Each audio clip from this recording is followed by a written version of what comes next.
I'm going to be reading A Christmas Story by author unknown. Matt's pa never had much compassion for the lazy or those who squandered their means. But for those who were genuinely in need, his heart was as big as all outdoors. It was from him that Matt learned the greatest joy in life comes from giving, not receiving. It was Christmas Eve, 1881. Matt was 15 years old and feeling like the world had caved in on him because there just hadn't been enough money to buy him the rifle that he'd wanted so bad that year for Christmas. They did chores early that night. Matt just figured Pa wanted a little extra time so they could read in the Bible. So, after supper was over, Matt took off his boots and stretched out in front of the fireplace and waited. He was still feeling sorry for himself, and, to be honest, he wasn't in much of a mood to read scriptures. But Pa didn't get out the Bible. Instead, he bundled up and went outside. Matt couldn't figure it out, but he didn't worry about it long. He was too busy wallowing in self-pity. Soon Pa came back in, and there was ice in his beard. "Come on, Matt," he said. "Bundle up good. It's cold outside." Matt was really upset then. Not only wasn't he getting the rifle for Christmas, now Pa was dragging him out in the cold, and for no earthly reason. Ma gave him a mysterious smile as he opened the door. Something was up, but he didn't know what. Outside, he became even more dismayed. There, in front of the house, was the work team, already hitched to the big sled. Whatever it was they were going to do wasn't going to be a short, quick little job. They never hitched up the big sled unless they were going to haul a big load. Pa was already up on the seat, reins in hand, and reluctantly Matt climbed up beside him. The cold was already biting at him. He wasn't happy. When he was on, Pa pulled the sled around the house and stopped in front of the woodshed. He got off and Matt followed. "We'll put on the high sideboards." The high sideboards? Whatever it was they were going to do would be a lot bigger with the high sideboards on. When they had exchanged the sideboards, Pa went into the woodshed and came out with an armload. The wood Matt had spent all summer hauling down from the mountain and then all fall sawing into blocks and splitting. Finally, he said something. "Pa," Matt asked, "what are you doing?" "You been by the widow Jensen's lately?" Pa asked. She lived about 2 miles down the road. Her husband had died a year or so before and left her with 3 children, the oldest being 8. Yeah, Matt said. "Why?"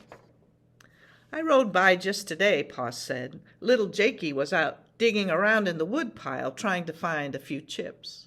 They're out of wood, Matt."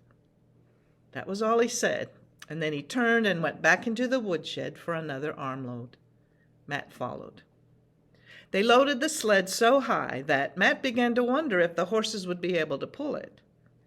Then they went to the smokehouse. Pa took down a ham and a side of bacon, handed them to Matt, and told him to put them in the sled and wait.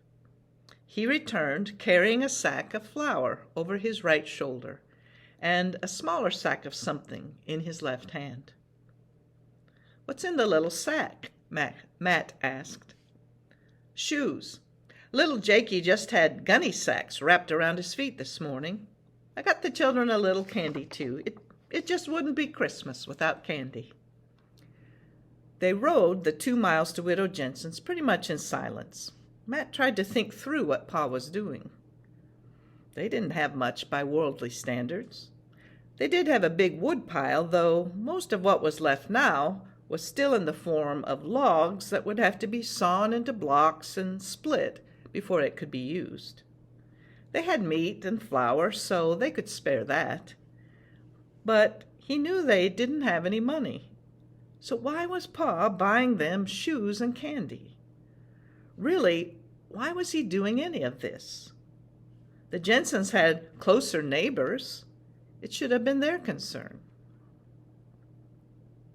They came in from the blind side of the Jensen house and unloaded the wood as quietly as possible. Then they took the meat and flour and shoes to the door.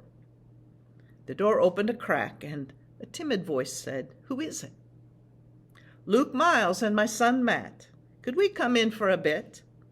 Widow Jensen opened the door and let us in.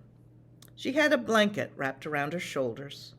The children were wrapped in another and sitting in front of the fireplace. The very small fire hardly gave off any heat at all. Widow Jensen fumbled with a match and lit the lamp. "We brought you a few things, ma'am," Pa said, and set down the sack of flour. Matt put the meat on the table. Then Pa handed her the sack with the shoes. She opened it hesitantly and took them out, one pair at a time. There was a pair for her and one for each of the children. Sturdy shoes, the best. Shoes that would last. Matt watched her carefully. She bit her lower lip to keep it from trembling, and tears filled her eyes and started running down her cheeks. She looked up at Pa like she wanted to say something, but it wouldn't come out. "We brought a load of wood, too," Pa said. Then he turned to Matt and said, "Go bring in enough to last for a while. Let's get that fire up to size and heat this place up."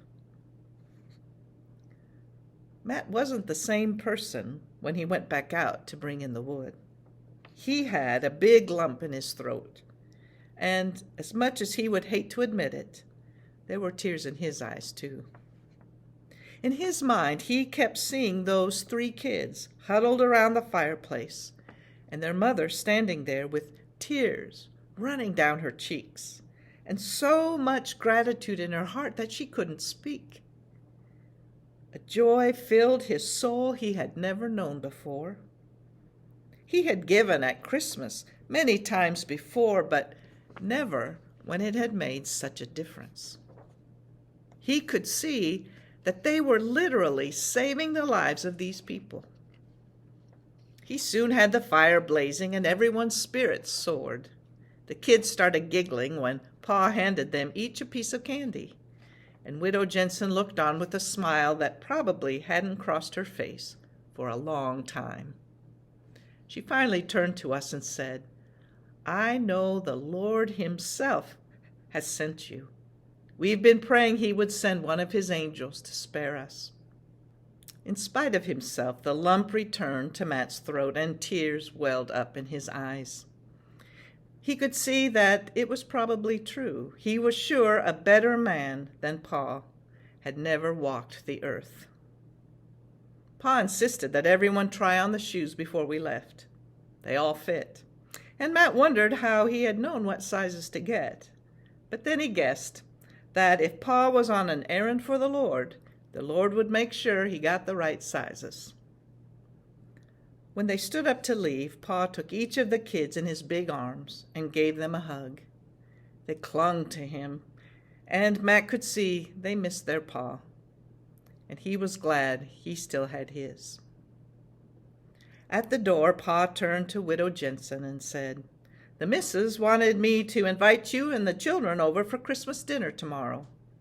The turkey will be more than the 3 of us can eat, and a man can get cantankerous if he has to eat turkey for too many meals.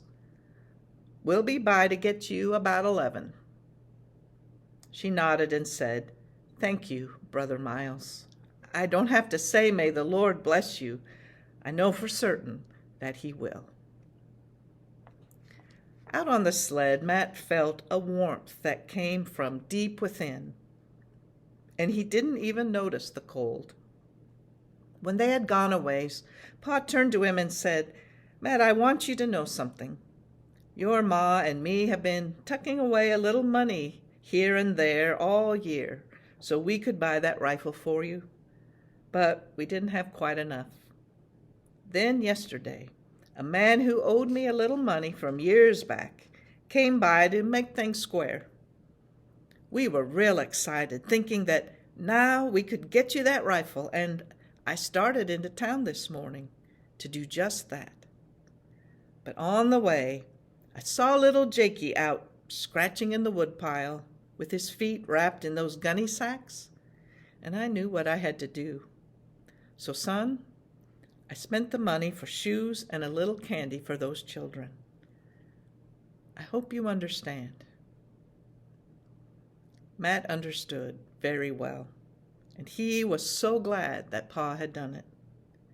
Just then, the rifle seemed very low on his list of priorities. Pa had given him a lot more. He had given him the look on Widow Jensen's face and the radiant smiles of her 3 children. For the rest of his life, whenever he saw any of the Jensens or split a block of wood, Matt remembered. And remembering brought back that same joy he felt riding home beside Pa that night. Pa had given him much more than a rifle. He had given him the best Christmas of his life. Count your blessings every day, slowly and thoughtfully.